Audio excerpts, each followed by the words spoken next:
Ahí estamos grabando. Ya.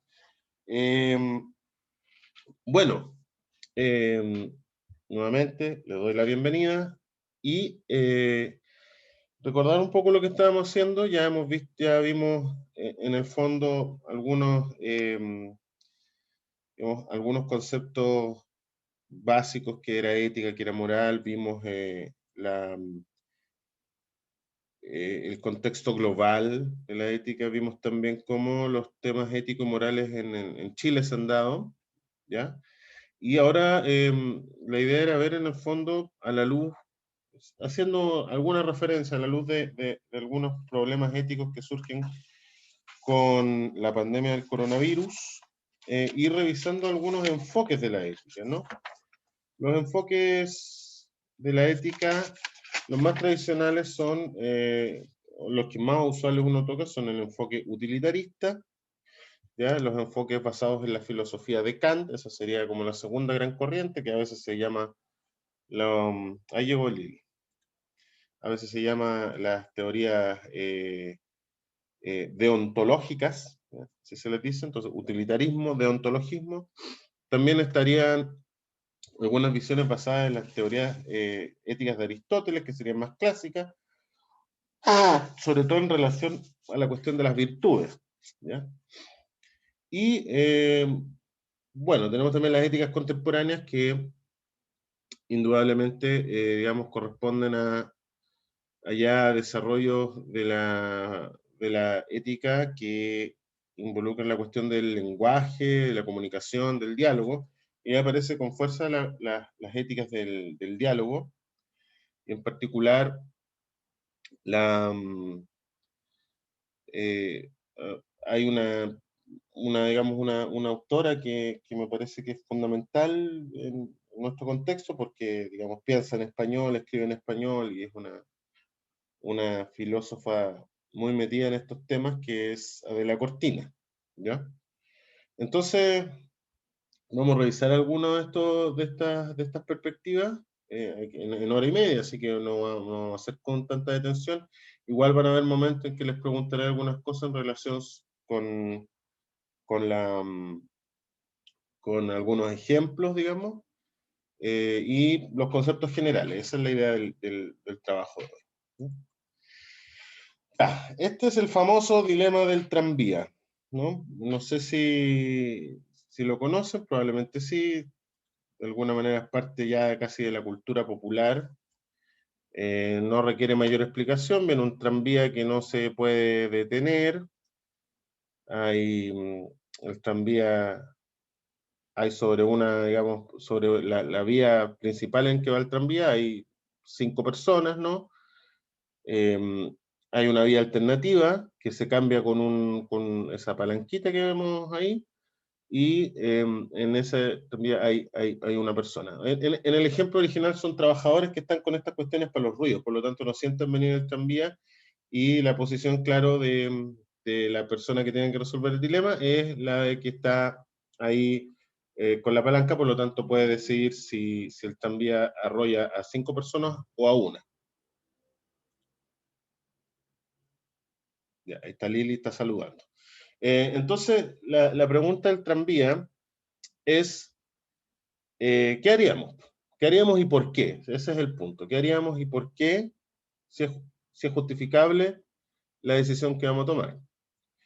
Eh, y aquí entran siempre en juego como dos criterios, ¿no? Pero esos criterios salen naturalmente. Por eso les voy a preguntar a ustedes, ¿cómo resolverían este dilema? Ustedes no pueden parar el tren. Si el tren sigue, mata a 5 personas, ustedes lo único que pueden hacer es con esa palanca cambiar, digamos, de vía. ¿Qué harían?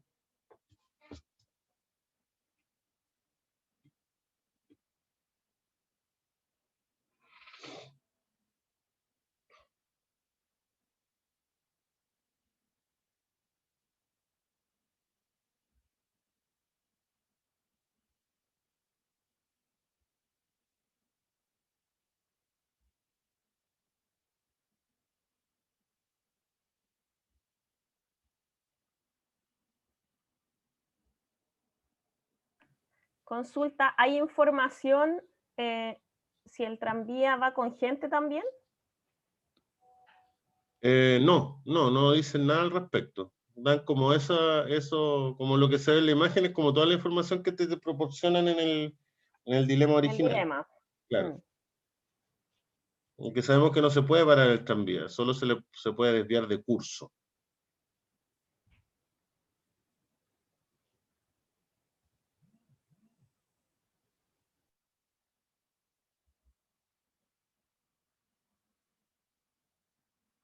No sé si alguien se anima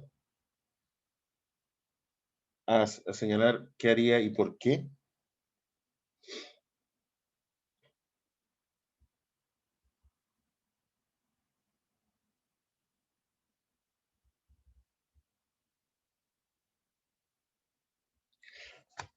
Bueno, como se trata de avanzar, aquí aparecen claramente dos alternativas, ¿no? Una es la de, por así decirlo, Ya, pues eh, arriésguense. Si hay que Mato a una aventurar, sola persona, ¿no? hay que aventurar, claro. ¿Por qué mataría solo una? ¿qué material son uno? Porque el riesgo es menor, pues. Mientras si mato a los demás, mato a todos, mato a más personas, pues entonces el riesgo es mayor. Entonces prefiero el riesgo menor. A pesar que voy a matar igual a una persona. Más que riesgos, daño, ¿no? Porque, Riesgos, daño, muerte.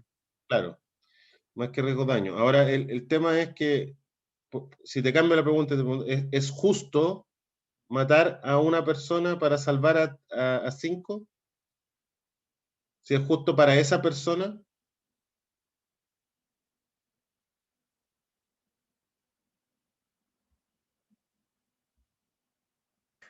No sé si me ponen ahí una persona que no ha hecho nada y ahí me ponen a todos los políticos. Obviamente coloco ahí todos los políticos y tiro el tren por ahí.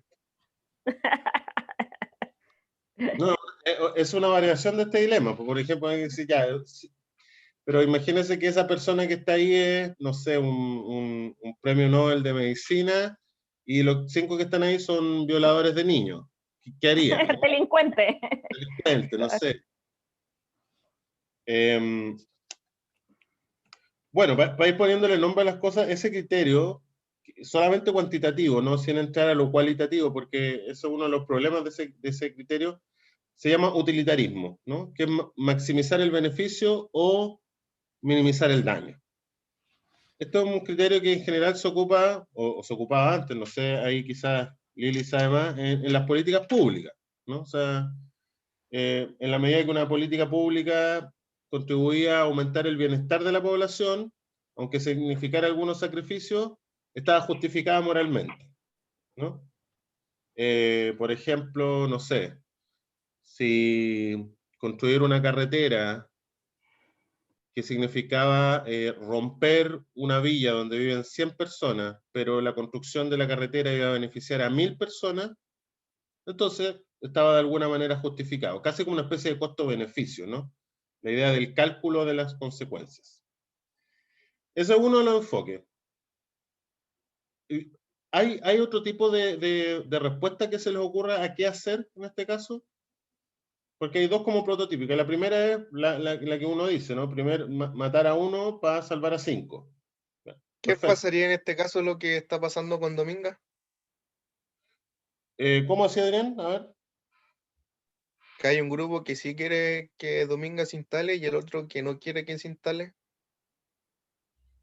Ah, es un muy buen caso de utilitarismo. Por ejemplo, uno puede decir, no sé, pues, la instalación de una empresa puede generar muchos puestos de trabajo, ¿no? Y alguien podría decir, ya, pero a lo mejor esa instalación de esa empresa va a generar a largo plazo un daño ambiental muy grande, que también es otra forma de utilitarismo, ¿no?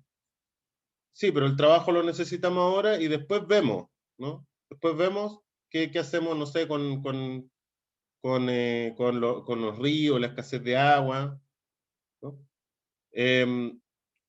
Pero siempre el utilitarismo tiene esta cosa como del cálculo de las consecuencias, ¿no? El utilitarismo tiene que ver con que en realidad uno, para saber si es algo bueno, correcto, justo, tiene que ver las consecuencias que se siguen de los actos, no tanto la intención, ¿ya? Sino las consecuencias que se siguen de los actos. Pero yo iba a que hay otro tipo de respuesta prototípica, que una es desviar el tren, ¿no? Hay otra que siempre sale, es menor siempre, porcentualmente siempre es menor, pero también sale, que podría ser una eventual respuesta a este dilema. No sé si se le ocurre cuál es. Que el tipo que está con la maquinita se sacrifique. Trate de pararlo. Ya, No sé si se podría hacer. eso Pero no se puede. se puede matar, pero puede sacrificar y evitar que mueran los otros. Claro, eso podría ser una alternativa si te dejaran, pero en general como que no te dejan. Es como que uno no está, como que no alcanza a llegar al tranvía, no sé. Ya Pero si no tendría que llegar a los 5 nomás, po. Porque quizás si llega a los 5 no se van a morir todos, se va a morir el primero y el segundo nomás. Pero es más que se muera uno, pues no sé. claro, pero el tema es la razón de por qué uno no interviene en el fondo, porque esa es la alternativa, no intervenir, dejar la cosa tal cual como está. Si el tranvía iba a matar a los 5, dejar a los 5. ¿Por qué alguien podría tomar esa razón? Porque no asume porque en ese contexto el que está operando no asume la culpa, digamos. Él no tomó la justicia en sus manos para matar al que está al otro lado, sino que dejó que la naturaleza, digamos, fluyera nomás.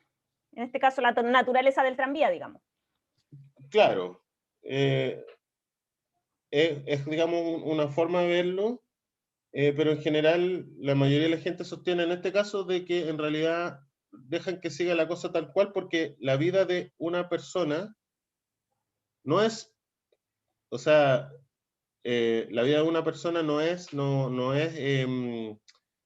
cuantificable con la vida de 5, ¿no? O sea, no se puede hacer eso con las personas, básicamente, ¿no? O sea, no puedo, si, por ejemplo, y voy a ver ejemplos de esto, si por obtener un beneficio mayor, sacrificar a una minoría, por ejemplo, ¿no?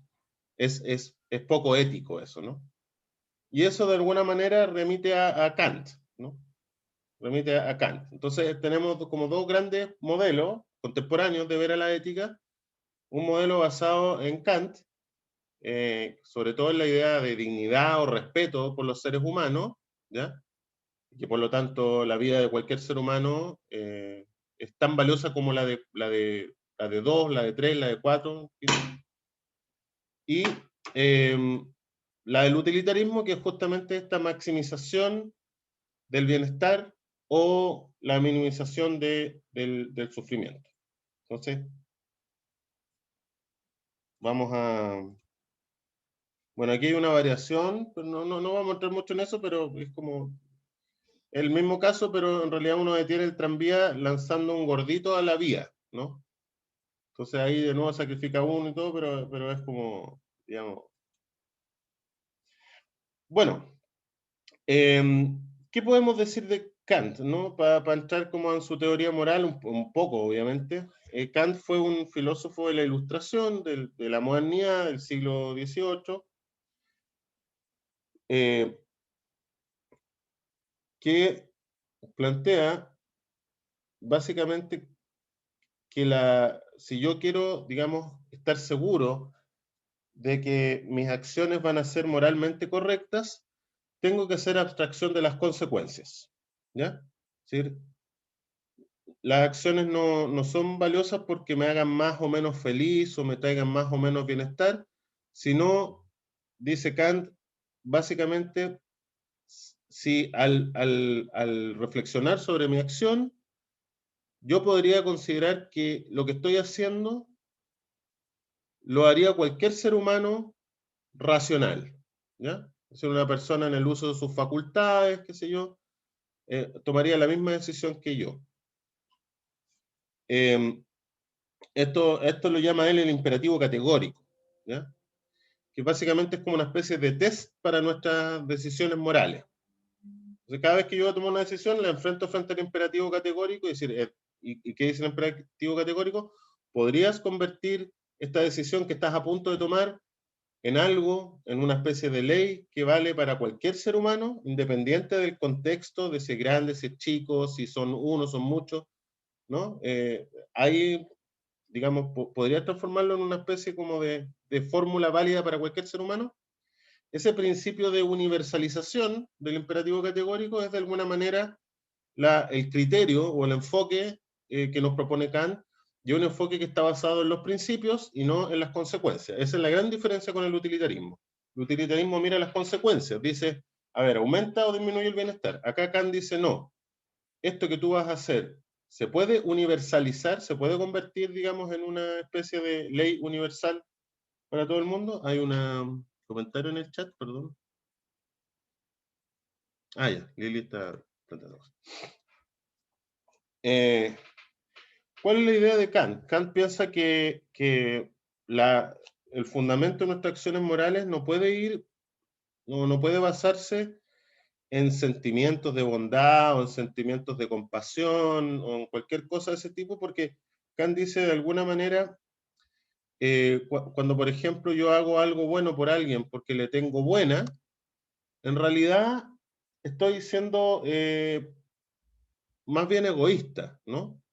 Porque en realidad a mí me agrada hacerle bien a esa persona porque esa persona a priori me agrada, ¿no? Pero ¿qué pasa si esa persona me es profundamente desagradable? Pero yo tengo que hacer lo correcto con esa persona. O alguien que me cae mal. Si fuera por los sentimientos morales, dice Kant, nuestras conductas con las personas variarían mucho. En cambio, dice Kant, si el fundamento de nuestra acción moral está en la racionalidad, y no en las emociones, y no tampoco en las costumbres que hay en mi sociedad, sino en una racionalidad pura, de alguna manera me podría asegurar de que estoy siendo verdaderamente libre al actuar. La libertad es una de las cosas que le interesa mucho a Kant, pero la libertad la entiende como autonomía, es decir, le interesa una acción en la que uno puede asegurarse que está siendo, por así, soberano sobre sí mismo, en la medida en que, cuando está actuando, está obedeciendo a su propia moral, ¿ya? A su propia conciencia moral, ¿ya? Entonces, bueno, vamos a ver algunos ejemplos de Kant para ver. Ya, el primero, todos estos ejemplos los saco de acá, voy a ser bien honesto, no son que se me ocurrieron a mí, pero son muy ingeniosos de un libro de Michael Sandel que se llama Justicia, ¿ya? Y el primer ejemplo que coloca él sobre comportamiento kantiano es una de estas, eh, ¿cómo se dirá? Usted que estuvo en Inglaterra, un Spelling Bee es como un concurso de deletreo, ¿no? ¿Eso es? Qué loco. Sí, son muy típicos eso para los gringos, pues, por el cambio de la pronunciación de las letras. Sí, pero eso es un concurso de deletreo, ¿no? De deletreo, sí. ¿Te das cuenta, Michael Sanders, que es un concurso de deletreo en Estados Unidos, que unos que son así casi como torneos entre estados, así que son como bien... Y un niño, digamos, estaba pronunciando una palabra, creo que era ecolalia, él se dio cuenta que no la pronunció bien, pero los jueces no se dieron cuenta que la pronunció bien y los jueces lo premiaron. Pero este niño, muy kantianamente, no pudo quitar de su conciencia el haberse dado cuenta de que no lo había hecho bien, y va y reconoce frente a los jueces que él no había pronunciado bien, que se había equivocado. Los jueces evidentemente no le dieron un premio, pero el cabro chico se hizo noticia digamos, por ese acto de honradez, ¿no? Frente, digamos, a la posibilidad, qué sé yo, de haberse ganado un premio, qué sé yo. Eso es un ejemplo súper sencillo de cómo Kant ve las cosas, ¿no? Actuar por principio. Si fuera por las consecuencias, uno diría, bueno, pero ya, démosle nomás y aceptemos el premio y todo, si total no se dieron cuenta. Kant diría, no es correcto, y no es correcto porque en el fondo hay todo un sentido de Kant de respetar los propios principios, pero ahora no son los principios de cada uno, porque evidentemente también hay gente que tiene principios bastante torcidos, ¿no? Sino que son los principios a los cuales arribamos cuando nos comportamos como seres racionales, ¿no? ¿Y cómo sabemos si nos estamos comportando como seres racionales? Y ahí entra de nuevo esta cosa del imperativo categórico, que es en el fondo preguntarse, bueno, esta acción, ¿la haría cualquier ser humano razonable, sensato, racional, etc. Y al hacerlo, trato a los demás como seres razonables, sensatos, etc.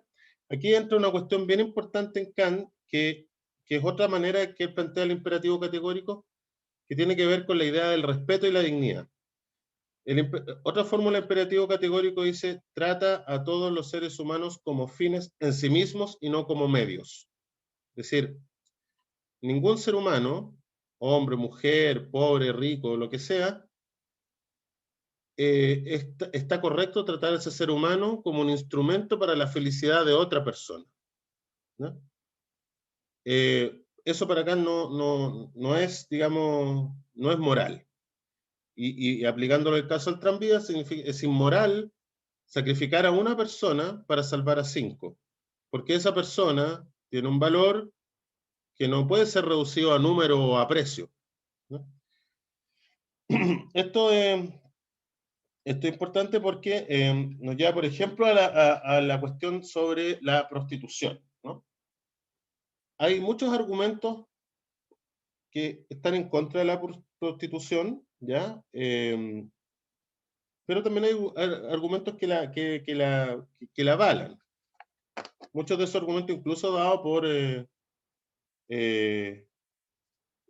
pensadores intelectuales mujeres, digamos. Una es un argumento típicamente liberal.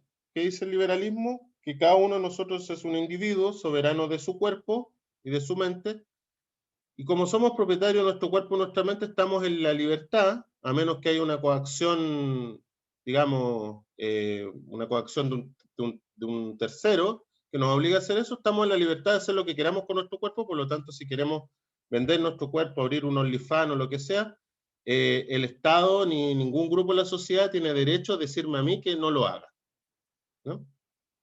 Ese es como el argumento típicamente liberal.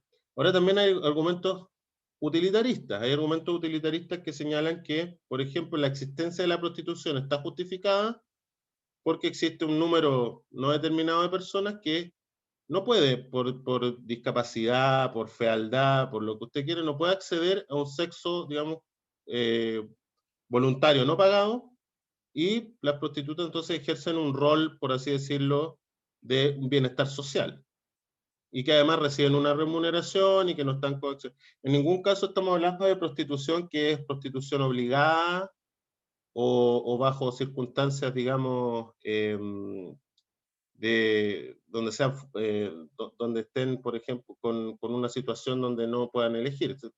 Siempre se colocan estos casos en una cuestión bastante irreal, que es la idea de que, en general, las mujeres o los hombres que se hacen prostitutas o prostitutos pueden elegir libremente, no están en una situación de desesperación, etc. ¿Ya? Ahora, ¿qué es lo que diría Kant al respecto? Porque a eso voy, ¿no? Frente a todos estos argumentos, al liberal o al utilitarista diría, no es correcta la prostitución, no por las consecuencias que se derivan de ella, ¿ya? Sino porque cuando la mujer ejerce la prostitución se degrada como ser humano al nivel de objeto. Y por lo tanto, al degradarse al nivel de objeto, no está siendo tratada como un fin en sí mismo, y evidentemente eso también tiene consecuencias para la cuestión de la igualdad. Es decir, una persona que se degrada a ser un instrumento del deseo de otra persona, no está, digamos, no tiene, digamos, no está siendo tratada en la condición de igualdad de respeto que merecen todos los seres humanos. Por lo tanto, Kant, por principio, ni siquiera fijándose ni en el contexto, ni en nada, rechaza la prostitución, ¿ya? Eso es un ejemplo, digamos, de cómo aplica. Otro ejemplo kantiano es que él mismo lo da si llega supongamos que estamos en la Alemania nazi, ¿no? Usted es una alemana dueña de una casa, y en esa casa usted está escondiendo a Ana Frank. Entonces llega un soldado alemán preguntando por Ana Frank. Y usted diría, una cosa como la siguiente. No tengo idea no tengo idea precisa en el lugar en que está ahora, ¿no? Kant, Kant tiene una teoría que dice que en realidad no debemos mentir. O sea, está mal mentir. Pero en este caso uno diría, bueno, pero si no miento, van a matar a Ana Frank de forma injusta. ¿Qué pasa si presento la cosa de tal manera de que no sea una mentira descarada? Porque puede ser que efectivamente esta persona sabe que Ana Frank está en su casa, pero no sabe dónde está en ese momento. Si en la cocina, en el baño, por lo tanto no mintió, dijo, en este momento preciso, yo no sé el lugar exacto donde está Ana Frank. Entonces, ¿qué pasa con las mentiras blancas? Dice Kant, ¿no? Uno le podría preguntar a Kant, ¿qué pasa con las mentiras blancas? ¿Están justificadas? ¿No están justificadas? No sé no sé qué opinan ustedes respecto a las mentiras blancas. Lili, que tiene hijos, no sé si les dice que a veces mentir está bien. ¿Eh? No, no la Perdón, escucho. perdón, ahora sí. No, en general no, pues uno cuando trata de enseñar a los niños, cuando son muy chicos, lo que uno parte tratando de enseñar es que mentir no es correcto, digamos. Yo creo que eso de las mentiras más o menos o cosas así es cuando uno lo puede explicar cuando son un poco más grandes, porque cuando son la primera infancia, digamos, las cosas son más polares para los niños, pues, Claro. ¿cachai? No sé. Pero si te preguntaran directamente qué es una mentira blanca, ¿qué les dirías tú? Ay, no, no sabría ¿No? cómo explicarle eso. Lo O sea, escuchas. uno le dice que no hay que, en general, no, es muy raro que escuchen ese o que capten ese término, pues. O sea, si ven Pero tele, uno lo que le trate, claro, uno lo que le trata de decir es que tienen que, si se equivocan, tienen que aceptar, digamos, sus errores, tienen que pedir disculpas, ese tipo de cosas uno le trata de enseñar, pues, que no tienen que mentir, que no tienen que esconderle cosas a los papás. claro, y frente al caso, por ejemplo, porque siempre hay que pensar que Kant está pensando en esta cosa si uno podría convertir su acción en una especie de ley válida para todo el mundo. Entonces Claro, uno tendría que aceptar que la mentira, hay mentiras que está justificado mentir, siempre, ¿no? Y cualquiera, ¿tú claro. qué piensas al respecto? No, no sé, frente al caso este que llega un asesino a la casa y, Es que, ¿cómo era la situación? La de sí, Ana Frank. claro, la de Ana Frank, que llega un asesino a la casa, digamos, y te pregunta dónde está. ¿Sí? Uno como que miente, pero así, Claro, es que ahí, sí, pues, en esa situación uno pone la balanza en el fondo, cuál es el mal menor, digamos. claro, Entonces el mal menor o la falta menor sería en este caso mentir, porque estáis salvando una vida. Y en el fondo lo que entiendo yo que también, si no me equivoco, digamos, en el imperativo categórico también Kant pone eso en cuestión, o sea, dice que, digamos, hay principios que entre sí hay que compararlo y balancearlo, o sea, cuáles están primero y cuáles, digamos, valen más que otros. Entonces, frente a todo, y es bueno, es lo que dice, por ejemplo, la Convención Internacional de los Derechos Humanos, que viene, digamos, derivada de las ideas de Kant de establecer principios de universalización. Y la Convención de los Derechos Humanos establece eso en el fondo, que hay principios que son, que deben estar primeros que otros, digamos, y frente, digamos, a toda esa gama de disputas posible, la vida siempre es el primero. Digamos, defender la vida de todos siempre es el primero. En segundo lugar, quizás estaría la libertad y la igualdad, la fraternidad, digamos, después, pero la vida siempre tiene que ser el principio defendido, digamos. Y ahí en este caso sería preferible, digamos, mentir que exponer el daño. claro. En realidad, qué bueno que dijiste el tema, porque no lo había mencionado, y es súper importante que Kant es como un fundamento filosófico clave para los derechos humanos. O sea, es como, Que es por lo que así viene después la siguiente parte del curso. Por sí, eso. no, por eso está muy bueno, está muy bueno. Ahora, en relación a eso, claro, porque generalmente se compara Kant con la ley de oro, que la ley de oro en moral dice, no hagas a otros lo que no quieres que te hagan a ti, o no hagas a otros lo que no te gustaría que te hicieran a ti. Y uno, claro, debiera decir, porque hay otro ejemplo, supongamos que la madre del soldado Ryan, ¿no? ¿Ustedes vieron la película del soldado Ryan? Que van a buscar al octavo hijo de una señora que había perdido 7 hijos. Entonces, cuando le van a avisar la muerte del séptimo hijo, claro, imagínense uno de repente dice, chuta, ya le avisé que murieron 6 de sus hijos en la guerra, le voy a avisar un séptimo, esta señora se va a morir, o se va a estar rascoa. Y más encima hay uno que anda perdido. Entonces, la pregunta es, claro, con la ley de oro uno podría decir, a ver, ¿cómo me gustaría que a mí me trataran? Entonces uno de repente es malo para el dolor y prefiere de repente que le mientan a que le digan las cosas tal cual. O sea, esa cosa que de repente aparece en las parejas cuando dicen así, si tú me llegas a engañar algún día y es una cuestión menor, no me cuentes porque prefiero no saber.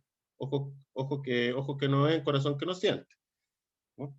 Pero Kant diría, esa no es la pregunta que uno tiene que hacer. La pregunta que tiene que hacer es, ¿cómo se trata con respeto al otro? Porque uno podría decir, poniéndome en el lugar de la señora y haciendo un poco de empatía y una herida chuta, le voy a causar un dolor muy grande. Pero en tanto madre, ¿cómo la respeto? O en tanto ser humano, ¿cuál es lo más respetuoso con ella? ¿Decirle la verdad o mentirle respecto a eso? Porque alguien podría decir también, es fundamental para ella saber lo que pasa con su hijo, tanto como evitar el dolor de la pérdida. Entonces, digamos, es importante destacar que el concepto de respeto por otro ser humano y ver al otro ser humano como un ser que no puede ser convertido en objeto, ni en mercancía, ni esclavizado, ni instrumentalizado, es, digamos, una de las claves cuando uno trabaja ciertos dilemas o enfoca ciertos problemas desde el punto de vista kantiano. Es decir, la idea de que las personas tienen un valor que no puede ser comparable, digamos, a otras. Bueno, ya hemos visto un poco de, del utilitarismo, de Kant, y ahora vamos a ver algunas aplicaciones de Aristóteles, ¿ya? Algo dije la semana pasada sobre el tema de las virtudes. Ahora quería básicamente hacer algunas como ejemplificaciones de Aristóteles y volver a recordar algunos conceptos. Esta, la historia, esta es la historia de una cheerleader, de una animadora, que se llama Cali, ¿ya? Cali Matthews, una cosa así. Pero bueno, el apellido no es relevante en este momento. Cali era una cheerleader que tenía parálisis, ¿ya? Por lo tanto no podía de ninguna manera andar haciendo saltos ni ninguna de estas cosas, ¿ya? Sin embargo, era muy popular en su escuela. Las animadoras son siempre como de escuela, son una parte importante, o acompañan a los equipos de fútbol en Estados Unidos, y Cali era una, una miembro muy destacada de ese grupo de animadoras. Ahora, en un momento, la profesora a cargo la profesora de educación física a cargo del equipo de animadoras saca a Cali del grupo y le dice que ella tiene que entrar como todas las demás animadoras entraron, por lo tanto tiene que realizar piruetas y tiene que hacer cosas, y si pasa como el proceso de admisión, se gana su derecho a estar dentro del equipo de animadoras. Lo cual ustedes se imaginarán que generó una pelotera enorme en la escuela de esta animadora, porque en el fondo empezaron toda la discusión respecto a que lo estaban haciendo por envidia, porque ella con parálisis y todo era muy popular, que otros decían que era injusto que ella recibiera más, que se destacara más, siendo que hacía menos que las demás, porque las demás sí se esforzaban por hacer las piruetas y todo lo demás. Otros señalaban que era injusto pedirle a que alguien que tiene discapacidad haga lo mismo que una persona que personas que no están, digamos, que no tienen esas limitaciones. Otros decían que no era seguro, en fondo. Pero todo en algún momento se concentró en un punto que era, ¿cuál es la función de una animadora? Y por una parte, la jefa de la cheerleader decía, la función de las animadoras es hacer piruetas y acrobacias difíciles. Mientras que otros decían, no, la función de una animadora es enardecer a la multitud y apoyar el equipo. Eso es una animadora. Entonces da lo mismo como lo haga, no es necesario que haga acrobacias y piruetas y todo lo demás, porque en realidad una animadora puede hacerlo desde una silla de ruedas, digamos, y no hay ningún problema, mientras haga que el público se anime y que apoye el equipo. Entonces, aquí aparecen cuestiones muy, muy aristotélicas respecto a cuando enfocamos los problemas morales o de justicia desde la idea de que tenemos que considerar el tipo de función que se está realizando. Es decir, aquí, para evaluar bien si se comete una injusticia o no con esta animadora, uno tendría que saber cuál es la función de una animadora, ¿no? ¿Cuál es realmente la función de una animadora? Eso por una parte, ¿no? Para poder establecer entonces cómo repartir, por ejemplo, supongamos un colegio compra flauta, ¿no? Compra 10 flautas. Pero hay en el colegio 20 flautistas. ¿A quiénes ustedes les van a repartir las flautas? ¿A los que tocan mejor la flauta o lo van a hacer al azar? Aristóteles va a señalar, bueno, si son flautas, las flautas están diseñadas para que se toquen bien, para que se haga bella música con ellas. Por lo tanto, uno va a preferir, evidentemente, a los que sean excelentes, virtuosos en la función de la... Pero todo depende de la función que uno defina. En el caso de la flauta, bueno, es tocar un instrumento y que suene bien. Pero en el caso de las animadoras ya empieza a volverse un poco más ambiguo el asunto, ¿no?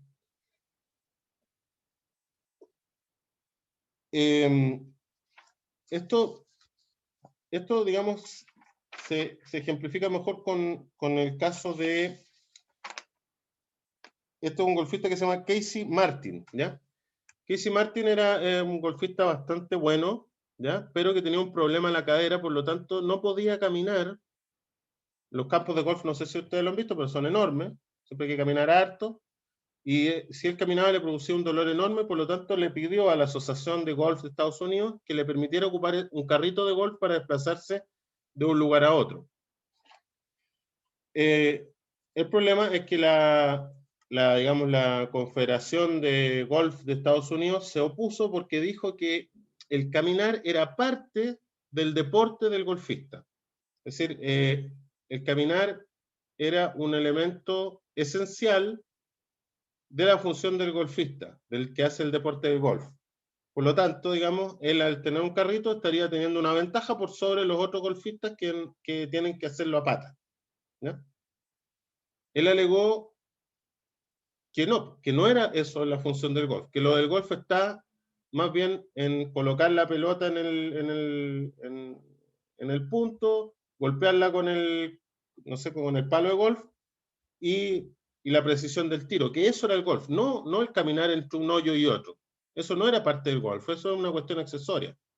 Bueno, fue a juicio y el juicio le dio la razón a él porque dijo, si aceptamos lo que dice la Confederación de Golf, estaríamos discriminando a todas las personas que tienen discapacidades de jugar golf, ¿no? Cuando lo esencial del golf es más bien golpear la pelota y la precisión del tiro, no el caminar entre un punto y otro. Entonces, bueno, a lo que voy es que Aristóteles se hace siempre la pregunta para determinar cómo, qué es lo que debemos premiar, o qué es lo que debemos honrar, o cómo debemos repartir ciertos bienes, es fijarnos el tipo de función que cumplen esos bienes dentro de la sociedad, ¿ya? La idea básica de Aristóteles es que la justicia tiene que ver con darle a cada cual lo que merece, ¿ya? ¿Y cómo determinamos lo que le corresponde o lo que merece a cada cual? Dice Aristóteles. Bueno, tenemos que fijarnos en dos cosas, en las cosas, en los bienes que estamos repartiendo y en las personas. Entonces, si tenemos un bien y tenemos personas que son igualmente buenas y que merecen ese bien, entonces ambas debieran recibirlo. Que es la típica cosa de un profe que tiene dos pruebas excelentes, ¿no? Entonces uno no le coloca a una un 5 y a otro un 7, sino que le coloca a los dos 7 porque las dos están muy buenas, ¿no?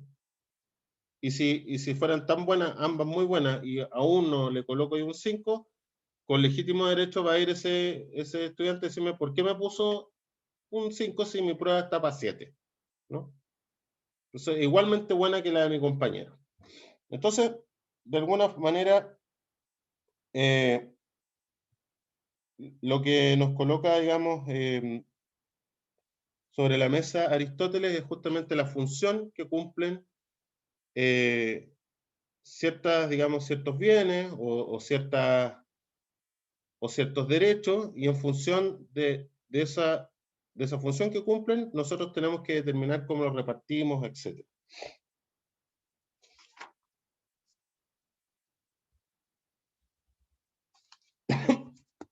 La concepción de Aristóteles de las virtudes proviene también de una visión que hoy día es un poco complicada sostenerla, que sostiene que los seres humanos tenemos como una naturaleza común. Esto es muy debatido. Hay gente que todavía sostiene que sí tenemos una naturaleza común y que existen ciertos, digamos, ciertos elementos, ciertas, por ejemplo, necesidades humanas que tenemos todos, por lo tanto, en función de esas necesidades humanas o esas capacidades humanas, tenemos que, por así decirlo, tener ciertas condiciones sociales para desarrollarlas. Esa teoría la articuló una filósofa que se llama Martha Nussbaum. Y ella dice, un ser humano significa desarrollar una serie de capacidades que todos tenemos, pero el desarrollo de esas capacidades está muy ligado al contexto social en que vivimos. Si el contexto social es un contexto donde existe mucha pobreza o mucha desigualdad, o donde ciertos grupos de esa sociedad son discriminados y no acceden a ciertos bienes, no van a poder desarrollar sus capacidades, su naturaleza humana, y si no desarrollan su naturaleza humana, entonces ellos no van a ser completamente, van a haber mermado su capacidad de ser felices. Este argumento de Martha Nussbaum ha sido aplicado al PNUD, por ejemplo, a las mediciones del PNUD, a las teorías a las mediciones del desarrollo humano. Es decir, hay una serie de capacidades básicas que tenemos que desarrollar los seres humanos, que también nos sirven para medir las sociedades, si vivimos en sociedades buenas o en sociedades poco dignas, poco decentes, etc. Aristóteles creía que nosotros teníamos una naturaleza que tenía dos características principales. Una, que éramos seres dotados de lenguaje. Él lo decía logos, también se tradujo como razón, pero básicamente lo que señalaba es que los seres humanos, gran parte de lo que somos, deriva de este hecho de que podemos comunicarnos con otros y de alguna manera entendernos a través del lenguaje con otros, y que éramos seres que vivían en ciudades, en polis, éramos animales políticos. Sin esos dos elementos, que están entrelazados además, señala Aristóteles, no podemos desarrollarnos adecuadamente como seres humanos. Por lo tanto, digamos, los seres humanos, al tener esta naturaleza,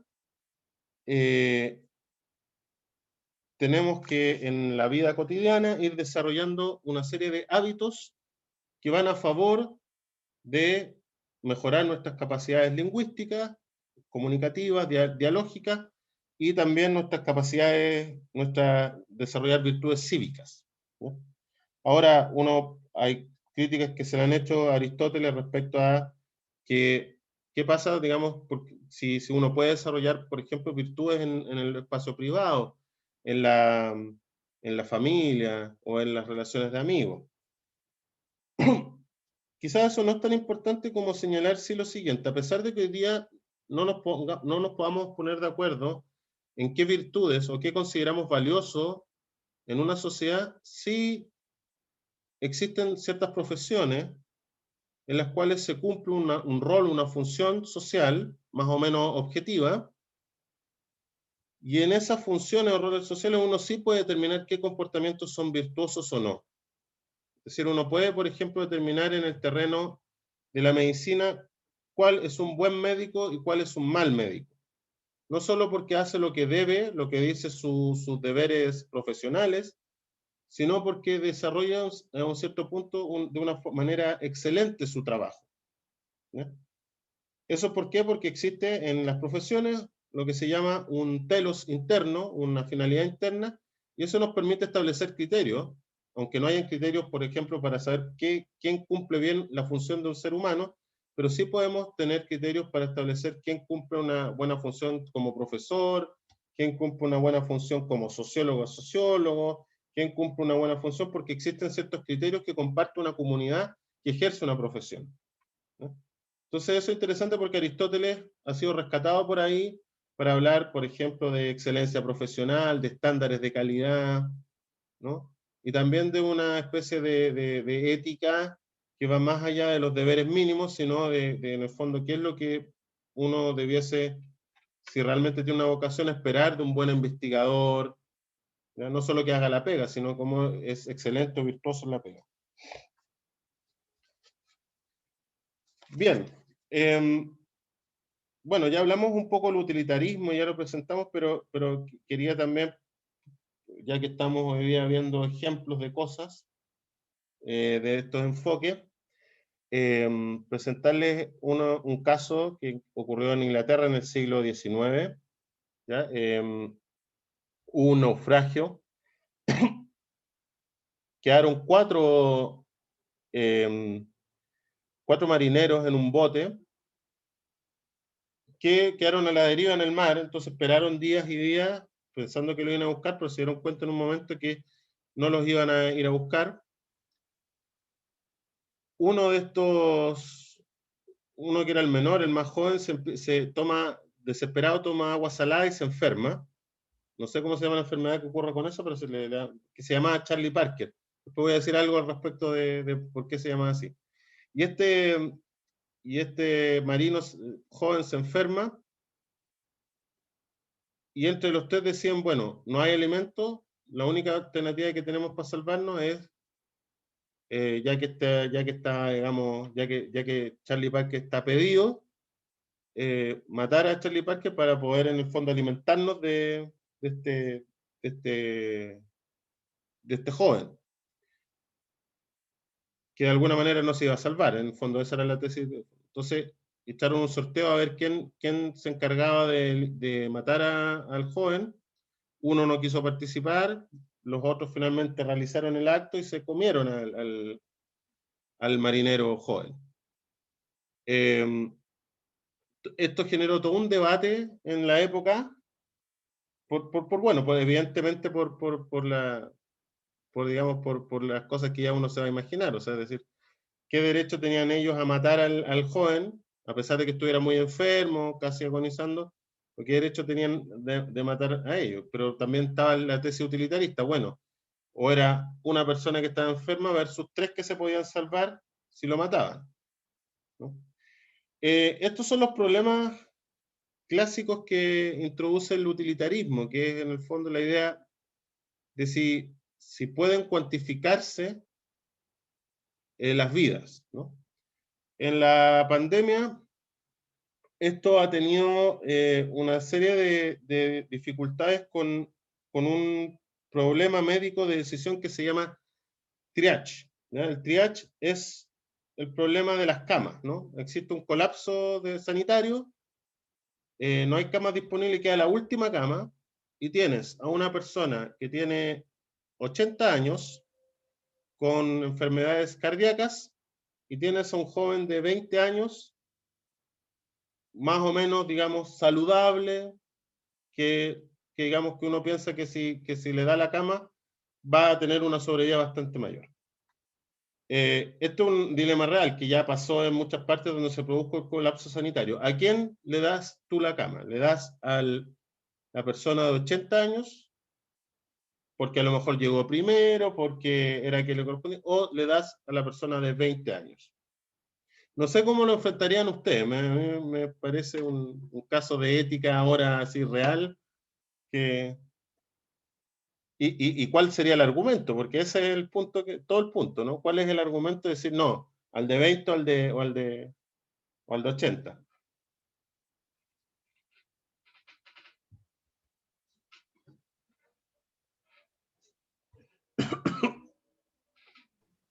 A ver, ¿qué opinan los chicos que están presentes? Matías, Bastián, que no han intervenido, si pueden darnos su opinión.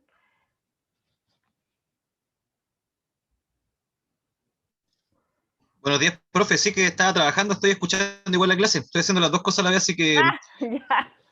Muy Sí, pues, bien. Me imagino. igual he estado atento. Con respecto a lo que pregunta el profesor,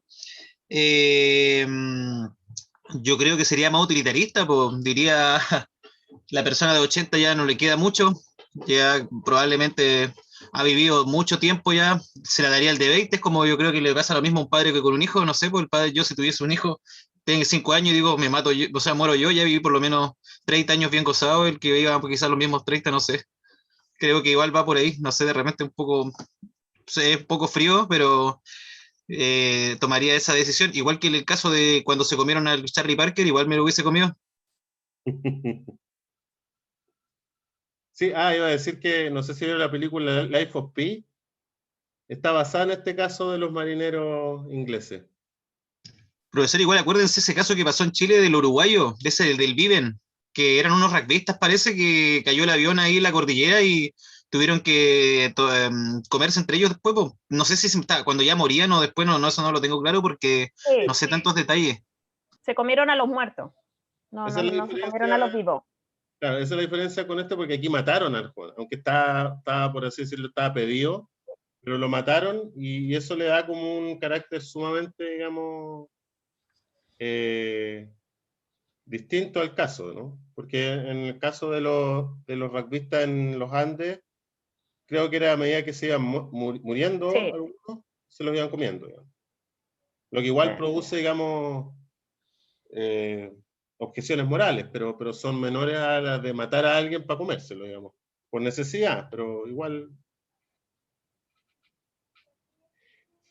Pero hay un problema, por ejemplo, con el triage. ¿Qué harían ustedes si la persona que tiene 80 años es un médico que resulta clave en la investigación de la cura del cáncer? Yo quería decir algo.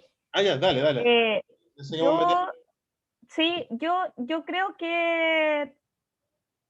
Yo creo que daría no sé, si estuviera bueno, es que es difícil estar en la situación, pero sin ponerle historia a la persona, le daría la prioridad al que siempre el que llegó primero. No sé, tengo como esa sensación de que si la persona estaba esperando por su atención y llegó primero, yo atendería primero a esa persona, porque pienso que el joven tiene más probabilidad de sobrevivir, aún, digamos, no atendiéndolo inmediatamente. Entonces yo optaría por darle la atención primero al anciano, porque sí creo que el valor de la vida, digamos, que todas las vidas valen igual, digamos. Entonces me costaría como decirle, no, usted siga esperando, digamos, porque si ya llegó primero y está esperando, como que, no sé, como yo lo pondría en ese plano, digamos.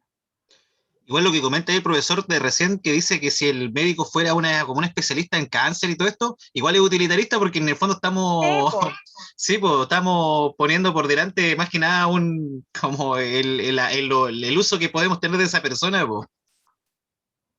Claro, no, yo no lo pondría en esa comparación, sino que simplemente digamos, quién llegó primero, y en ese sentido la atención primera debiese dársela a esa persona, digamos. El médico siempre debiese priorizar en el orden, digamos, de que llegan, que no sé, como un Sí, criterio sería básico. como más kantiano esa postura, pues, ¿no? Como más, claro, el orden y la otra postura que es el profile, que sé yo, que sería más utilitarista, creo yo.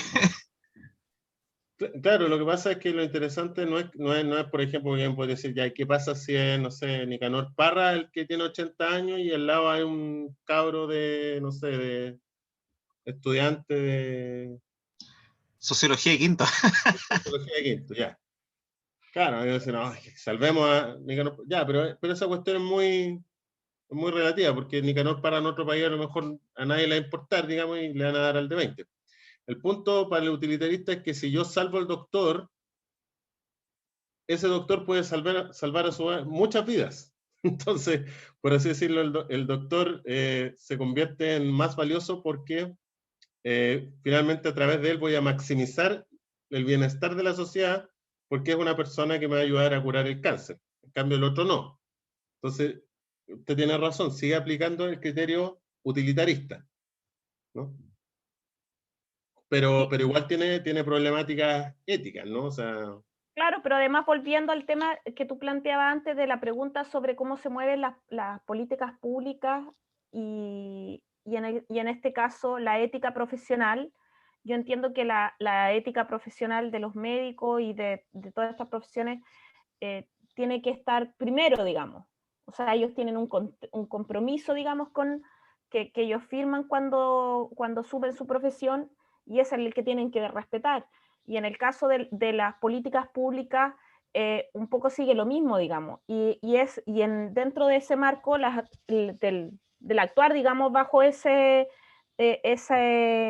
principios, digamos, apuntan a que tú tienes que siempre atender al más vulnerado, al que está en una condición más desventajada primero. ¿Te fijas? Entonces, contrario, en ese sentido sería contrario al utilitarismo, digamos. Yo no voy a atender al más joven primero porque el que puede vivir más años y, digamos, puede tener más expectativas y más posibilidades, o el que es más exitoso, o el que tiene más lucas. De hecho, el principio, digamos, en las políticas públicas es primar, digamos, primero tener como base, por ejemplo, el tema de los derechos humanos, y segundo, el tema de la condición desventajada de las personas, y en este caso la vulnerabilidad, la pobreza, las discapacidades, o cuáles sean las condiciones desventajadas, tienen que ser las que priman, digamos, al momento de decidir, porque el valor público de las políticas públicas va orientado a eso, digamos. Iba a decir que esos roles, ¿eh? Hay otro, después lo vamos, no sé si... Bueno, sí. Pero roles es rol. énfasis en, junto con la igualdad de derechos, Sí. El énfasis en que hay que siempre favorecer al más vulnerable, Sí. roles. Lo voy a mencionar, pero ya que lo dijiste tú. Sí, pero eso es lo que prima en las políticas públicas, digamos. O sea, en las políticas públicas sigue habiendo, que lo comentaba ahí en el chat, sigue habiendo un enfoque utilitarista en algunas perspectivas, digamos, el tratar de maximizar, porque, o sea, claro, hay recursos escasos, por lo tanto hay que generar el mayor beneficio posible a partir de los recursos escasos. Claro, que hay que aprovechar los recursos, que hay que focalizar para poder hacer que los recursos rindan más y todo eso, claro, que viene de esa lógica, obviamente, utilitarista y liberal, digamos, de maximización, pero también está todo el tema de roles, está todo el tema de la justicia, digamos, en el sentido de discriminación positiva hacia los menos aventajados, digamos. Discriminación positiva, exactamente. Bueno, Profesores, una cosa interesante de lo que están diciendo es que, por ejemplo, ahí está el tema de alguien que decía el tema de los médicos. Por ejemplo, hay médicos que están contra el aborto y hay otros que están a favor del aborto, y ahí se da una discusión ética también sobre el tema de lo que sería la vida para algunos y la vida para otros. Entonces los límites siempre son muy delgados. Y con respecto a tema que decía la profe de las políticas públicas y todo lo que se dan con respecto a ello, hay que Pasa que en la ética de la sociedad liberal de mercado, eso está súper también al límite, porque si fuese así, los hospitales públicos funcionarían súper bien y resulta que uno, en el 99% de los casos, cuando tiene por ejemplo, voy a hacer un ejemplo cotidiano, un dolor de muela, yo tengo que ir al privado porque en el público me lo dan para 6 meses y en 6 meses la muela ya está podrida. Entonces no hay ninguna prioridad en realidad. Mis abuelos, por ejemplo, se atienden en la posta, en la pública, y yo veo que tienen que esperar a veces meses. Entonces ahí como que, igual que con la ley de inclusión, que supuestamente la política pública piensa que dando dinero se mejora el asunto, pues entonces en la sociedad de mercado la ética la domina el dinero, entonces creo que por eso las políticas públicas muchas veces no surten efecto, porque les falta una mirada más global y la ética que tenemos en la sociedad chilena igual es como bastante distorsionada, encuentro. Claro, pero ahí sigue siendo, bueno, ahí principalmente la problemática de nuestro país, la que puede cuestionar uno, digamos, es lo que está detrás. Sigue siendo el problema es que se le da pocos recursos para la necesidad, digamos, que se requieren. Pero aún así, los recursos del sector público van orientados a los menos favorecidos, digamos, a los que no pueden pagar el privado. Desde esa lógica, digamos, está bien orientado la política pública. El problema es que no son suficientes y claro, pasa lo que dice Bastián en el fondo, porque uno esperaría que el sector público dé un servicio igualmente bueno del que pueden acceder las personas a través del sistema privado, y eso es lo que no ocurre, digamos. Ahora, solo como en defensa un poco de lo utilitarista, el utilitarismo no se reduce a digamos, a los análisis costo-beneficio, ¿no? Uno podría decir utilitarismo eso nomás. El utilitarismo en John Stuart Mill, que justamente él también apunta que no todo es cantidad, sino también, por así decirlo, cualidad, ¿no? Él coloca un ejemplo bastante, Sandel en realidad coloca un ejemplo bastante claro, dice, bueno, si uno tuviera que elegir qué produce más placer, ver, no sé, Los Simpsons o leer filosofía. Uno puede decir, bueno, Los Simpsons en realidad lo paso mejor, así como que me divierto, qué sé yo, y leer filosofía un poco de repente medio aburrido.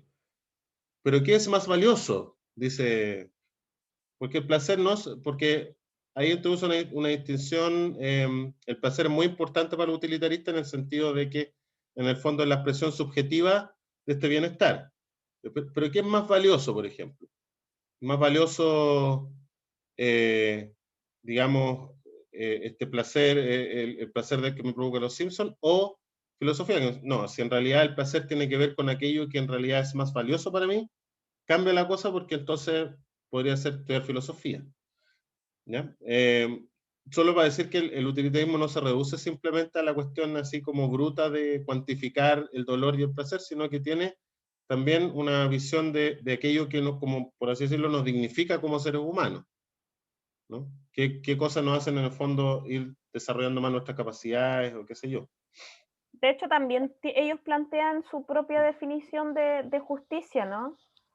También defienden una visión de justicia social desde otra perspectiva. O sea, ¿O me equivoco? sí, y además no necesariamente son liberales. Por ejemplo, John Stuart Mill era socialista. Un socialista, digamos, que no revolucionario, sino un socialista que en el fondo veía el Estado desde la idea de que, por ejemplo, tenía que haber educación gratuita y pública. Porque decía, todas esas medidas, la existencia de sindicatos, el voto femenino, contribuía a aumentar el bienestar de la sociedad. Y John Stuart Mill coloca mucho énfasis también en la libertad, pero considera que la libertad no es simplemente el que el Estado no interfiera en mis asuntos, sino que la libertad es una libertad social en la medida en que yo tengo ciertas condiciones materiales para tomar decisiones respecto a mi vida y frente a los demás. Es decir, si una persona está en condiciones materiales muy, digamos, terribles, evidentemente tiene menos libertad que una persona que está, digamos, que tiene, no sé, toda la vida resuelta. Hay un filósofo y economista que se llama Amartya Sen, que justamente también tiene el mismo enfoque. Ese enfoque dice, el problema de la pobreza no es un problema, sí, es un problema de desigualdad, dice, pero el problema de la pobreza es que la persona pobre tiene una carencia de libertad por su pobreza. La pobreza es mala porque quita libertad real, porque una cosa es decir, sí, somos todos libres y todo, pero si yo estoy en una situación, no sé, volviendo al ejemplo de la prostitución, pues, una mujer que se prostituye por necesidad, porque si no, no come, o que se tiene una familia que alimentar, es muy distinto a una mujer que puede vivir, tiene una vida donde puede vivir, pero sin embargo opta por eso porque está libre, digamos. Hay una situación, una posición de la libertad muy distinta. Algo decían en el chat, no sé qué. Amartya Sen, sí, justamente. El Sen es con S, sí. ¿Ah, es con ese? Eso estaba preguntando. Amartya Sen. ¿Y el Stuart era así? ¿Cómo se escribía, no? John Stuart Mills. Mill. No Mills, es Mill. Ah, sin ya, S. me sobró una, ya. Sí. Trataba de acordarme cómo se escribía. Otra cosa que hay que decir del utilitarismo, porque puede también ser interesante, es que el utilitarismo, sobre todo el desarrollo contemporáneo, Peter Singer es uno de los filósofos utilitaristas más famosos, considera que la cuestión del bienestar no se reduce a los seres humanos. Por lo tanto, integran dentro de sus preocupaciones morales también los derechos de las especies no humanas.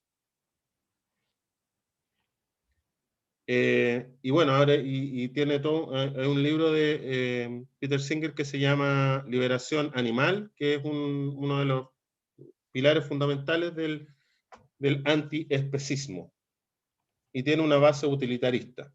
Es decir, debemos tener consideración moral por los animales porque tienen capacidad de sentir igual que nosotros, y porque si se trata de maximizar el bienestar general, no solo de los seres humanos, debiéramos también incorporar a los animales en nuestros cálculos utilitarios. Es decir, por ejemplo, si para que yo que me gusta el asado, para la felicidad de, no sé, supongamos que hay 200.000 personas en el mundo que les gusta comer asado, si para eso tenemos que sacrificar la vida de millones de vacas, utilitaristamente no justificable. A la casa de Ignacia. Bueno. Hija, arréglate el pantalón. Y si es justificable, por perdona. ejemplo, y no hay problema, y si es justificable hacerse vegano, sí, con ello, por ejemplo, vas a contribuir a que muchos animales no sufran, por ejemplo. Está plenamente justificado. Entonces, ahí...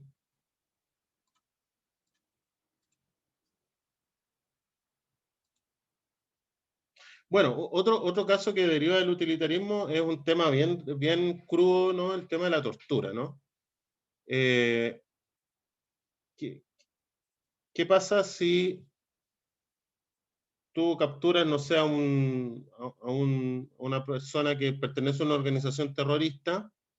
Tú sabes que va a ocurrir un atentado, no sé, pensamos en las Torres Gemelas, y la única forma que tú tienes para evitar que ocurra ese atentado es torturar a esta persona hasta que te diga cuándo y dónde va a ser, ¿no? Esto no es baladí, porque esto fue discutido en Estados Unidos para la época de la guerra en Irak, es decir, Estados Unidos estaba absolutamente, digamos, orientado a derrotar a Al Qaeda y justificó el uso de la tortura en pos de tener según ellos, una amenaza global que era Al Qaeda, digamos, pero que para eso justificó método de tortura. Eso entre el gobierno de Clinton y Obama. Y hubo todo un debate respecto y bueno, donde aparecieron estas filtraciones, ¿no? de casos de tortura. Eso lo estás colocando tú así. Sí, lo encontré, el de Peter, lo que estaba citando de Peter Singer. Hay Sí. un paper que habla sobre el tema de la liberación animal, ese compartí. Y el otro, y lo segundo es una entrevista donde habla de la relación entre la economía y la salud. Ese también es un muy buen tema. porque también, también donde uno dice las paradojas del utilitarismo, porque, por ejemplo, que lo citaba un poco Daniel Lewe en ese video que te mandé sobre la cuestión del coronavirus, decía, en el fondo, las medidas de confinamiento, de uso tienen un efecto económico que a largo plazo, uno podría decir, cuestan más vidas que el nivel de mortandad que produce el coronavirus. ¿Por qué? Porque, por ejemplo, la recesión económica, dice el cálculo, es que una persona que está desempleada, porque no puede salir a trabajar, porque no se puede salir a trabajar por las medidas de confinamiento, una persona desempleada, estadísticamente, acorta su vida 1 año y medio. Entonces, claro, digamos, por salvar unas vidas, ¿ya? Por salvar La unas vida de vidas, su familia, me imagino, ¿no? no, es como, no sé qué estudio cita él, pero es como a nivel personal, o sea, mi Es vida, personal. claro, porque probablemente, no sé, al estar desempleado te deprimes o puedes empezar a alimentarte mal, entonces tu salud disminuye y te acortas tu vida 1 año y medio.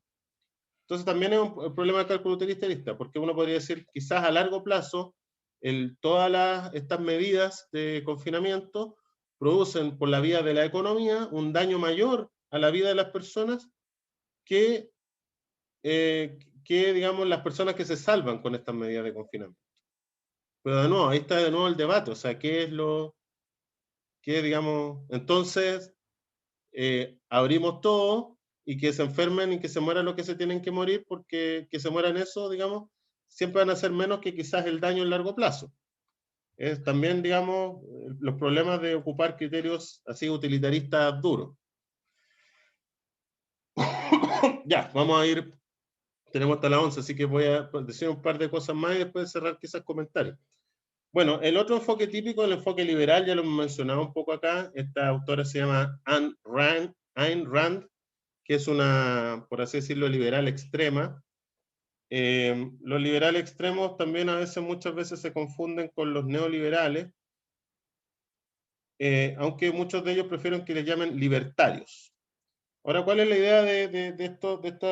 Es la idea de que, en el fondo, el individuo no está al servicio de la sociedad, sino que en realidad la sociedad es un compuesto de individuos libres. ¿Y por qué son libres? ¿Qué significa ser libres? Ser dueño de la propia vida, del propio cuerpo y de sus bienes. Y que nadie puede decirte a ti qué hacer con tu cuerpo, con tus bienes, a menos que eso que tú hagas dañe el cuerpo, los bienes o la libertad de otra persona. Pero si uno puede hacer lo que quiera, digamos, con su vida, con su cuerpo, si eso no le genera un daño a un tercero, ¿no? Y el Estado lo único que tiene que hacer es garantizar de que esos daños a terceros no ocurran, pero no puede el Estado venir a decirte, mira, no sé, si tú eres un millonario, destina tu plata para salvar personas, digamos, del hambre. Porque eso sería en el fondo obligarte a ti a hacer algo que puede tener muy buenas razones, pero es una obligación, y por lo tanto una especie de robo, de coacción sobre tu libertad. Por lo tanto, los anarcoliberales tienden a estar contra los impuestos, contra cualquier medida del Estado que lo pudiera parecer como represiva de las libertades individuales. ¿Cuál era el apellido de la señora? Perdona. Ayn Rand. Es A-Y-N-R-A-N-D. Ayn Rand. R, de no, estoy lento. A-Y-N, del ¿Ya? nombre Ayn, R-A-N-D. Bueno, hay algunas, digamos, hay muchos otros. Eso que se estaría a podrían- favor, esa postura estaría a favor del aborto libre, en el fondo. Estos somos Porque el liberales. Estado no te puede coartar sobre tu cuerpo, sobre las decisiones de tu cuerpo. Claro, a favor de El aborto libre. el aborto libre, a favor de digamos, De la eutanasia. de la eutanasia, ¿no? Los liberales tienen toda esa como agenda, por así decirlo, pero siempre en relación al individuo, ¿no? Nunca hay consideraciones sociales respecto a esto. Siempre es el individuo y sus derechos a decidir sobre su propio cuerpo, sobre sus propiedades, etc. Están en contra de los impuestos, evidentemente, porque consideran que es un tipo de coacción ilegítima del Estado que te saca plata de tu bolsillo para repartirla a gente que tú ni siquiera conoces y de repente ni siquiera quieres ayudar, ¿no? Entonces uno Caray, ¿ah? piensa, oye, pero ¿cómo tan cabrón? No hay problema, no, pues si no quiero, no tienen por qué. Otra cosa es que yo quiera ser filántropo y darle plata a organizaciones y todo, pero no tiene por qué el Estado cobrarme impuestos para ir en ayuda de personas que no, digamos, sí, porque eso es un robo, le dicen, un robo a la... Profe, ¿no creen en el pacto social de Rousseau entonces? ¿No les gusta la idea de delegarle algo al Estado a cambio de otra cosa? No, pues son más radicales que Locke incluso, ¿no? Locke incluso consideraba que, o Adam Smith consideraba que habían ciertas cuestiones que el Estado tenía que hacer por la sociedad justamente para que se pudieran hacer contratos en igualdad de condiciones, ¿ya? Como educar a la gente, qué sé yo. Estos dicen no, o sea, cada uno se rasca con sus propias uñas, pero el Estado tampoco te puede obligar a nada, ni a cobrarte impuestos ni nada, porque eso es pasar allá a la libertad individual. Ahora este caso llega a extremo. Este personaje que está aquí se llama, le tenía el nombre, por ahí anotado, se llama Bernd Jürgen Brandes. Este personaje se juntó con Armin Meiwes, que era un asesino, un psicópata en serie alemán. Este psicópata, que no es él el que murió en manos del psicópata, el psicópata Armin colocó un anuncio en internet y dijo que necesitaba alguna persona que aceptara que lo mataran para ser comido. Uno pudiera parecer medio loco, pero bueno, contestaron aparentemente como 200 personas, la mayoría rechazó el trato. Sin embargo, este personaje que está en la foto aceptó y dijo, mire, ya, se juntó con el asesino, le dijo, mire, te voy a matar, te voy a comer, te voy a cortar en pedacitos, voy a guardar tu cadáver en bolsa, te voy a refrigerar y te voy a sacar de repente y voy a comerme alguna parte de tu cuerpo. Bueno, dijo, ya, ok, está bien, démosle. Y lo mató. Ahora, claro, uno podría decir, ¿por qué esto es relevante? Porque en el juicio al asesino en serie le rebajaron considerablemente la condena al considerar, porque dejó un video esta persona, de que había sido un acto consentido y que esta persona estaba en uso de sus facultades y que decidió hacer con su cuerpo que donarlo para que este otro tipo se lo comiera. Entonces, claro, los liberales podrían, digamos, estar de acuerdo con ese tipo de cosas, con vender partes del cuerpo, por ejemplo.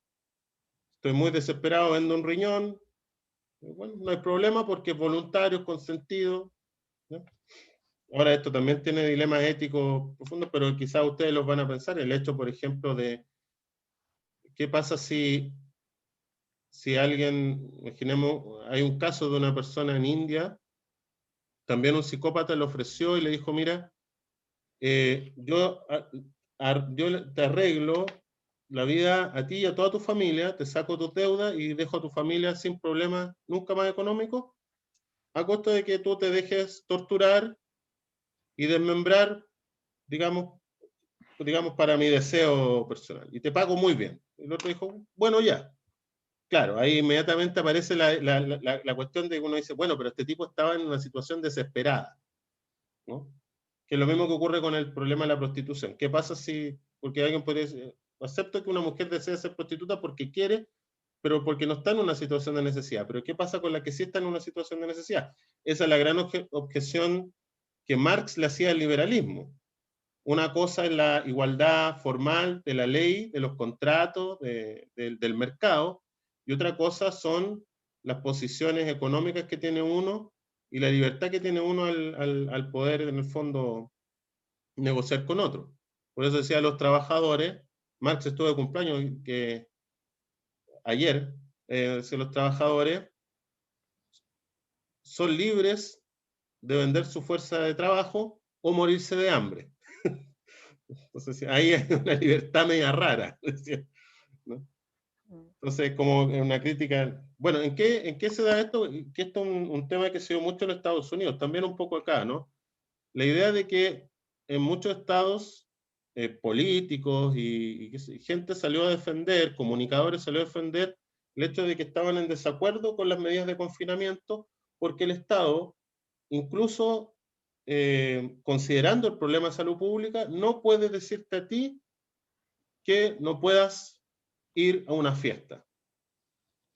No puede decirte a ti. Sí te puede llamar a la precaución, confínate, pero no te puede prohibir a ti eso. Eso es una medida autoritaria, disciplinaria, que finalmente, digamos, atenta contra, digamos, un bien mayor, que es la libertad. Esta discusión se ha dado aquí, yo creo que en menor medida, porque aquí no tenemos esta cultura liberal, libertaria tan fuerte, pero en otros países, me imagino que en Inglaterra, en otras partes, sí es un tema. O sea, el hecho de que, no sé si... En Argentina incluso han habido marchas oponiéndose a las medidas de confinamiento usando este tipo de argumentos, digamos. Que el Estado imponga toques de queda, el que oponga restricciones a la libre circulación, que son contrarias al derecho, digamos, de las personas de moverse libremente. En Chile, no sé, esas cuestiones no prenden. Somos raros, yo creo, somos una especie rara. Porque salimos a marchar, digamos, cuando hay situaciones muy conflictivas, o sea, cuando estallan por ciertas razones, pero en la normalidad aceptamos que nos pongan toque de queda y milico en las calles, no sé. No tengo una explicación para eso. Pero eso como que le da un punto Portales, Diego Portales, la explicación.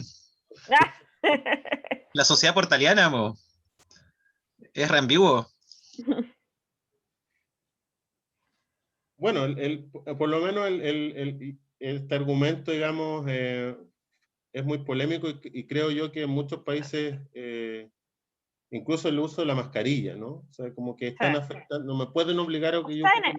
En Europa, como a dar un ejemplo, en Europa, en Inglaterra, en Holanda y muchos países, el tema de la mascarilla la han resistido heavy.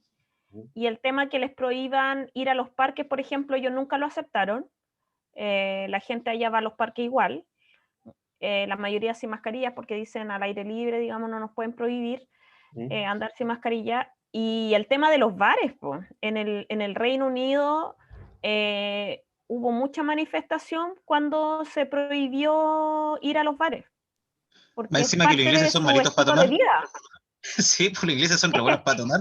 Es que no es solo eso, es parte de su los estilo bares. de vida, de su vida social, de su vida social. La gente va a trabajar y sale del trabajo y no sociabiliza, por ejemplo, en las casas. La gente no comparte en los domicilios, sino que como los latinos. Sino que comparten en lugares, en los bares, y en los bares generalmente la gente toma fuera del bar. Y que la gente vaya a tomar con mascarilla sería como absurdo, pues entonces están súper, o sea, hubieron manifestaciones heavy en Irlanda, en casi todo Reino Unido por ese tema, por el cierre de los bares. Profesores, me tengo que retirar. Ahí voy a estar atento a cualquier cosa, ¿ya? Sí, estamos terminando en todo caso. Okay, que debo ir al dentista, así que voy a... me retiro. Un abrazo, cuídense. Ya, Bastián, que te vaya bien. Ya, y para conectarlo con esto último, porque me parece que vale la pena el factor justamente cultural que hacía mención Lili, tiene que ver a cómo ha sido tratado la pandemia y bajo qué razones en países asiáticos. Al principio de la pandemia salió un texto de un filósofo coreano-alemán que se llama Byul-Chul Han. Ahí está el nombre.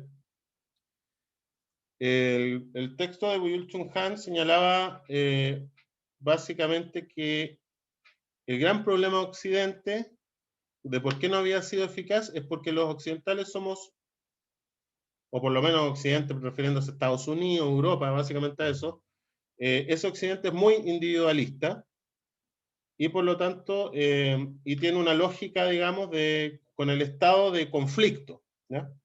¿Por qué China y otros países habían sido exitosos? Porque en realidad allá la gente es más disciplinada, tiene una relación orgánica con el Estado, es decir, se sienten parte del Estado y sienten como que el Estado no es un enemigo, sino básicamente como, digamos, no tiene esta separación así como los políticos, sino que son parte como de un todo, ¿no? Y que eso permitió que se dieran libertad para que en el fondo se pudiera establecer ciertos controles sobre la población, lo que fue mucho más efectivo, pero que eso a ojos de los occidentales es un tremendo autoritarismo, ¿no? Como el caso como se trató en China, donde uno era constantemente rastreado por el celular, donde tenía que dar cuenta de los contactos que se hacían, digamos, donde si uno, cualquier momento, los celulares te controlan la temperatura. Por lo tanto, cualquier momento que tu celular detecta que tu temperatura sube mucho, te van a buscar y te encierran en la casa y no puedes salir. Es decir, mucha gente se empezó a preguntar, este control que además sumamente potenciado con las tecnologías digitales, ¿no será una especie de lento paso a una especie de situación de dictadura, ¿no? Que con el nombre de la salud nos vaya quitando las libertades? Bueno, Byung-Chul Han dice, puede ser un control biopolítico, dijo, pero eso muestra que el individualismo de los europeos, norteamericanos, de los occidentales, les juega en contra a la medida de ser eficientes con coordinar, movilizar a países y ordenarlos, que es lo que requiere una pandemia como la que enfrentamos. Pero evidentemente si todo el problema de las libertades individuales frente a los controles estatales. Ahí parece que encontraste el artículo, ¿no? Creo que se llama La pandemia y el mundo del mañana, una cosa así. No, aquí en el país, lo estoy mirando, aquí en el país hay una serie de artículos citados de distintos temas. Hay uno sobre, claro, hay uno que estaba enganchando ahora que habla sobre por qué Asia le va mejor que Europa y el secreto del civismo. Pero hay varios artículos de él. Hay otro que es sobre la visión sobre la muerte, todo en el contexto de pandemia. Sí, él de alguna manera remite al confucianismo. Dice, Asia tiene una tradición confuciana y la tradición confuciana contempla a los individuos no como átomos sociales como lo hace el liberalismo, sino que los contempla como parte de un todo orgánico. Es decir, no es solamente que sean autoritarios, sino que cada individuo se concibe como parte de un grupo mayor y un colectivo, y que por lo tanto actuar colectivamente para ellos no les hace, digamos, no les genera el mismo ruido que acá. O sea, si les piden un sacrificio individual, lo hacen por el país, por China, no sé, por el Estado. No le hace tanto ruido como acá, que uno que inmediatamente salta en la cosa y dicen, colectivismo, totalitarismo y todas esas palabras. Pero bueno, también es un tema, digamos, ético que aparece. Yo creo que ya estamos. Tengo una clase ahora, así que. Sí, miren, les voy a compartir la última, mira, me parece interesante, no conocía a este sujeto, tan interesantes los artículos, estos son columnas de opinión en prensa. Hay un título que dice teletrabajo, Zoom y depresión, dice el filósofo, dice que nos autoexplotamos más que nunca. Está sí, la columna del caballero. Te lo puedo dejar acá en el chat, enviar un archivo. Va a sacar un libro. Dice en una... Se llama no me deja compartir. Se llama La Sociedad Paliativa. Ya está en Chile. ¿Sí? Sí. En el contexto del coronavirus. ¿Sí? Claro, porque dice que nuestra sociedad está basada como en el rendimiento esto es como en el fondo de ser productivos y qué sé yo, pero que produce una sociedad que produce mucho cansancio y depresión, y que el modo que enfrenta eso es a través de evitar el dolor. Por lo tanto, tendemos a consumir cada vez más cosas que nos eviten el dolor psicológico y físico. Por eso es paliativa, porque en el fondo estamos sufriendo constantemente por el tipo de vida que estamos teniendo, pero estamos evitando el dolor a través de consumo de fármacos y toda la cuestión. Por lo tanto, estamos, digamos, la mayoría estamos viviendo un poco, digamos, medios dopados, medios drogados para poder funcionar. Mm, Que es cierto, o sea, las mediciones que se han sacado ahora de consumo de psicofármacos, alcoholismo, sí, tabaquismo se han disparado durante la pandemia. sí. Bueno, la propia obesidad, digamos, que también es, Claro, digamos, un elemento de ansiedad, digamos, de respuesta a la ansiedad. sí, pues, sí, así que eso pues, ya, Ya, eh, muchas gracias, Martín. voy a despedir. Nos vemos entonces, la La próxima pro- semana voy a tratar el tema que es lo que me queda, el tema de ética aplicada en el sector público y en el sector privado, como ética de la empresa y ética del Estado. Voy a ver esas dos cosas para... De ahí te Súper, mando los textos. Para que, ya. Ya, profe, ¿ya? que esté bien, cuídese. Chau, Chao, chau. gracias por la clase, que estén bien, espero. Chao, chicos.